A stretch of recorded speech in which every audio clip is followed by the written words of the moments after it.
पुणे जिल्ह्याच्या नसरापूर गावामध्ये एका 65 वर्षाच्या व्यक्तीने एका अवघ्या 3 ते 4 वर्षांच्या मुलीवरती लैंगिक अत्याचार केले आणि तिची हत्या केल्याचा धक्कादायक प्रकार घडलाय। या प्रकरणाची मुख्यमंत्री देवेंद्र फडणवीस यांनी देखील गंभीर अशी दखल घेतली आहे। मुख्यमंत्री फडणवीसांनी पुणे ग्रामीण पोलीस अधीक्षकांना कठोर कारवाई करण्याचे निर्देश देखील दिलेले आहेत।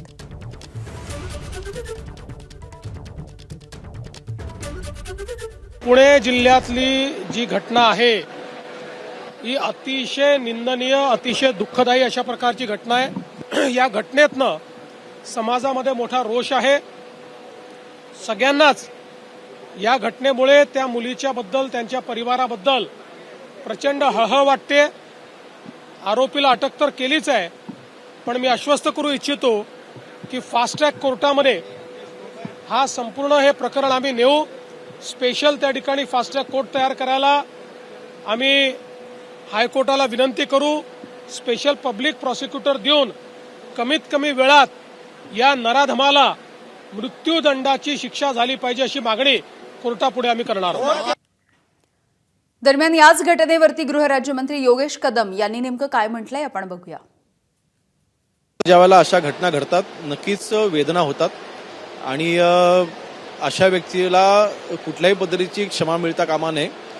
त्याला कठोरात कठोर शिक्षा झाली पाहिजे। नक्कीच ह्या खुर्चीवरती बसलेला असताना आमचे तेच प्रयत्न असतील। कुठेतरी कायद्याचा धाक कमी झालाय का? कारण वारंवार अशा घटना करताना पाहायला मिळतात, आरोपींना चाप बसत नाहीये। नाही, कायद्याचा धाक नाही मी असं म्हणणार नाही।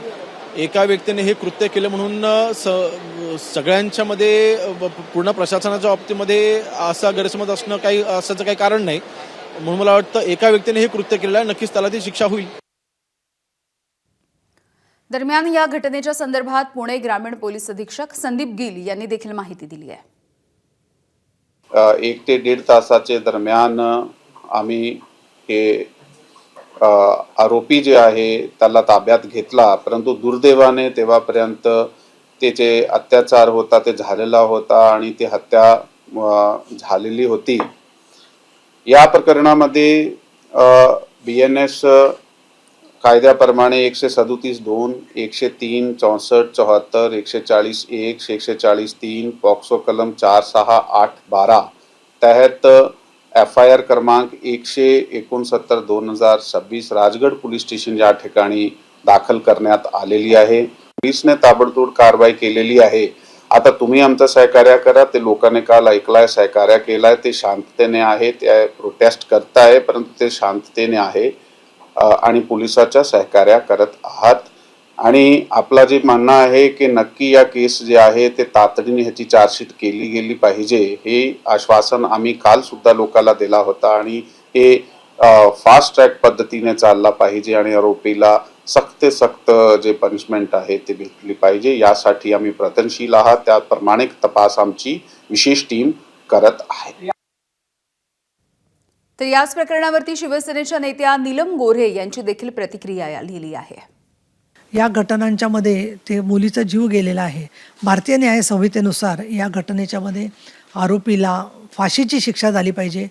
संदीप गिल हे पुणे ग्रामीण पोलीस अधीक्षकांशी मी बोललेली आहे आणि लवकरात लवकर चार्जशीट करून आम्ही आरोपीला कोर्टात उभं करण्यासाठी लवकर केस घेतली जावी म्हणून प्रयत्न करणार असं त्यांनी सांगितलेलं आहे। या घटनेच्या मध्ये पॉक्सो कोर्टामध्ये जेव्हा केस चालेल तर त्यावेळेला आपल्या कायदेशीर तरतुदीनुसार त्याला फाशीची शिक्षा होऊ शकते।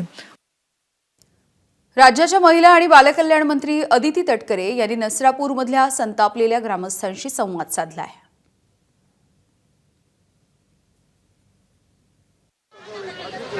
आपण सगळ्यांनी पण लोक आक्रमक घेतली, पण आम्ही बोललो आता त्यांची चर्चा चालू आहे। आदित्य तटकरे बोलतो आता फडणवीस साहेबांचं पण बोललं पाहिजे। लोक ऐकायचं मग आवाजच येत नाही, मानसिकताच नाही ऐकायची।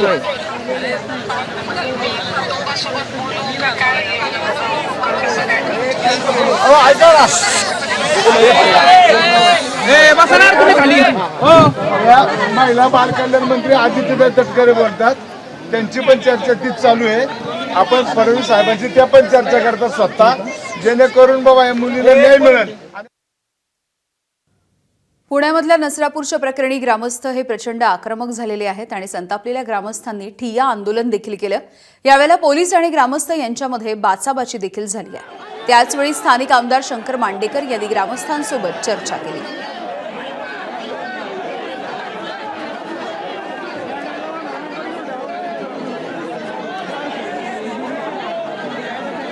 ही काल जी घटना घडली ती अतिशय दुर्दैवी निंदनीय आहे। याचं कधी कुणालाही मनाला न पटणारी आहे आणि त्या आरोपीला कडक आणि कमीत कमी वेळेमध्ये आणि लोकांच्या म्हणण्यानुसार फाशीचीच शिक्षा झाली पाहिजे म्हणून आपण सर्व मागणी करत असताना काल पालकमंत्री महोदय सुनेत्रा वहिनी बोलल्या, काल SP आले होते, मी स्वतः सर्वांशी बोललो आणि आज फडणवीस साहेब स्वतः बोलल्यात आणि आदित्य तटकरी पण बोलल्यात की आपण ह्या फास्ट ट्रॅकवर घेऊ, जे सरकारी वकील चांगला लागेल तो देऊ आणि या आरोपीला कडक आणि लवकरात लवकर सजा करू।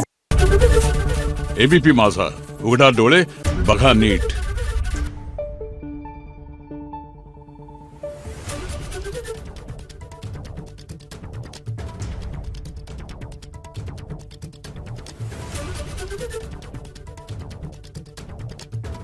Thank you.